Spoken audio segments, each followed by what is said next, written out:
안녕하세요. 여러분의 피부를 깨끗하게 지켜드리는 호호원장 한태호입니다.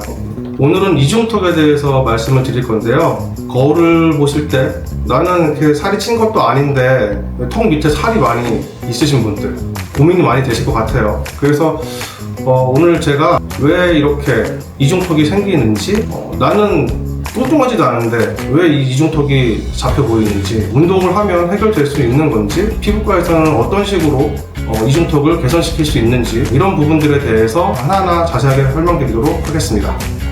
이중턱은 왜 생기는 건가요? 이중턱은 여러 가지 이유 때문에 생기죠. 가장 중요한 거는 턱 밑에 지방이 쌓여서 생기는 경우인 거죠. 또 한 가지는 탄력이 떨어져서 생길 수도 있어요. 지방이 있지 않더라도 살갗이 늘어지면서 탄력 저하로 인해서 생길 수도 있고, 또 한 가지는 턱 밑에는 침샘이 있는데요. 이 침샘이 좀 커져 있는 경우에 그 침샘이 커져서 이중턱처럼 보이는 경우도 있습니다. 살이 안 쪘는데도 이중턱이 생길 수 있나요? 살이 안 쪘는데도 이중턱이 생길 수 있죠. 살이 안 찐 분들 중에서 이중턱이 있는 분들은 약간 다른 점이 있어요. 턱이 굉장히 좀 작으신 분들이에요. 약간 턱이 좁은 상태로 고정되어 있는 거죠. 회복적인 뼈의 위치가 좁은 상태로 고정되어 있다면 지방이 많지 않고 내 몸이 이렇게 뚱뚱하지 않더라도 여기에 있는 이 턱의 면적이 작기 때문에 지방이 조금만 있어도 이렇게 이중턱으로 불룩해 보여요. 아니면 무턱이신 분들도 그럴 수 있어요. 턱의 위치가 약간 안으로 들어가 있으신 분들, 무턱이 있으시거나 턱이 약간 뒤쪽으로 들어가 있는 경우에는 상대적으로 이중턱이 다 부각돼서 보이게 되죠. 자세 때문에 이중턱이 생기기도 하나요? 우리가 거북목이라고 하잖아요. 현대인들이 다 그 거북목이 거의 다 있는데, 이게 목을 앞으로 빼고 뭐 책을 볼 때 그런 자세들, 턱을 빼고 이렇게 고개를 숙이면 이중턱이 생기죠. 그래서 이 자세를 계속 하다 보면 계속 여기가 이렇게 접혀서 잘 보이게 되는 거죠. 네. 그래서 거북목이 있으신 분들은 좀 더 이중턱이 잘 보이고, 또 자세가 후부정하시고 좀 안 좋으신 분들도 마찬가지예요. 그래서 어깨를 좀 펴고 턱을 좀 이렇게 바르게 자세를 하면 그래도 이중턱이 조금 덜해 보일 수는 있습니다. 피부과에서는 이중턱을 어떻게 개선하나요? 원인에 따라서 교정을 하는 게 원칙이죠. 그래서 아까 말씀드린 것처럼 지방이 많은 것이 원인인 경우에는 지방을 없애주는 시술 위주로 들어가게 되고요. 그 다음에 지방이 문제가 아닌 탄력 때문에 생긴 이중턱은 탄력에 대한 개선을 시켜주게 되는 거고요.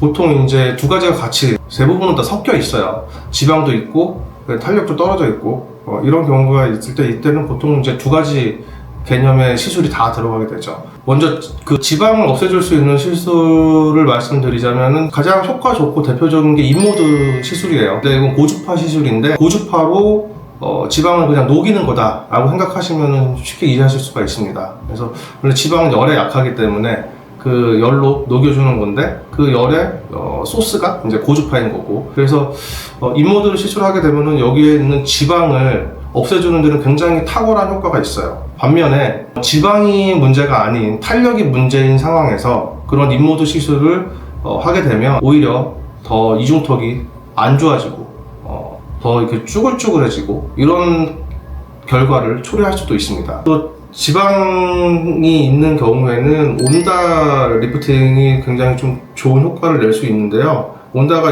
보통 이제 지방량도 감소시켜주고, 그 다음에 어느 정도 탄력도 줄 수 있는 시술을 같이 할 수 있어요. 또 아니면은 이중턱이 아니더라도 지방이 좀 축적되어 있는 이런 심부볼이나 아니면 여성분들 같은 경우에 이런 팔뚝, 이런 데 시술을 해도 지방량을 줄여주는 데는 굉장히 탁월한 효과가 있습니다. 반면에 이제 탄력이 문제가 되는 경우에는 지방이 문제가 되는 경우보다 더 좋아지기는 어려워요. 더 어렵고 시간도 오래 걸리고 어떤 드라마틱한 효과를 내기도 어렵습니다. 근데 효과가 분명히 있기는 하고요. 꾸준히 했을 때 좀 올라붙는 그런 느낌이 날 수는 있어요. 대표적인 시술은 초음파 리프팅 시술, 울사라 슈링크 같은 초음파 리프팅, 그 다음에 고주파 리프팅, 써마지, 풀페이지 이런 고주파 리프팅, 이런 걸로 탄력을 좀 주면 얘네들이 좀 이렇게 올라붙으면서 이중턱이 완화되는 효과를 볼 수가 있습니다. 요즘에 유비주라는 시술을 많이 얘기하던데 이게 네. 어떤 시술이에요? 유비주는 이제 주사 시술이에요. 콜산이라고 하는 그런 성분의 주사약이에요. 콜산이 하는 역할은 지방을 그냥 파괴시키는 거죠. 대부분의 그 윤곽주사 같은 경우에는 지방의 크기를 좀 줄여주는 효과가 있는데, 반면에 이제 그 콜산 제제인 뉴비주 같은 경우에는 크기를 줄이는 게 아니라 그냥 이 숫자 자체를 줄여버립니다. 그래서 우리가 보통 세수하면 비누 쓰잖아요. 비누를 쓰면은 여기 유분이 깨끗하게 다 없어지죠. 그 계면 활성제 때문에 그런 효과가 나타나는 건데, 콜산이라고 하는 건 원래 우리의 그 담즙산의 성분이에요. 그래서 담즙이 지방을 소화시켜주는 효소잖아요. 그래서 그거랑 비슷한 거라고 생각하시면 됩니다. 그래서 지방을 기본적으로 소화시켜주는 건데, 얘네들은 그 지방에 있는 세포막을 그냥 다 파괴시켜요.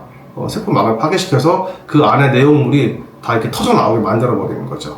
그래서 지방 세포가 파괴가 되면서 우리 몸에 있는 뭐 대식세포든 이런 청소 세포들에 의해서 걔네들이 다 흡수가 되는 거죠. 그러면 이제 지방 볼륨이 좀 드라마틱하게 좀 줄어들 수 있고, 대신 이제 이 파괴가 된다고 했잖아요. 근데 파괴가 되는 게 어떻게 보면 일종의 염증 반응인데, 이 염증 반응에 의해서 우리가 느껴지는 약간의 불편감이 있을 수는 있습니다. 괄사 같은 거를 이렇게 문지르는 것도 그럼 도움이 될까요?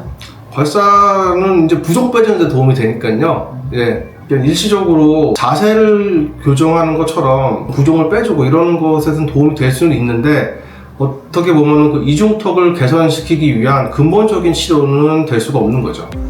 오늘은 여러분이 궁금해하시는 그 이중턱의 원인, 그 다음에 이중턱을 어떻게 하면 좋아지게 할 수 있는지 이런 부분에 대해서 말씀을 드렸는데요. 그래서 이중턱을 무조건 한 가지 방법으로 해결하려고 하기보다는 원인에 따라서 여러 가지 방법을 고려해 보는 것이 이중턱을 해결하기 위한 방법이 아닐까 생각됩니다. 지금까지 호흡원장 한태호였습니다. 감사합니다.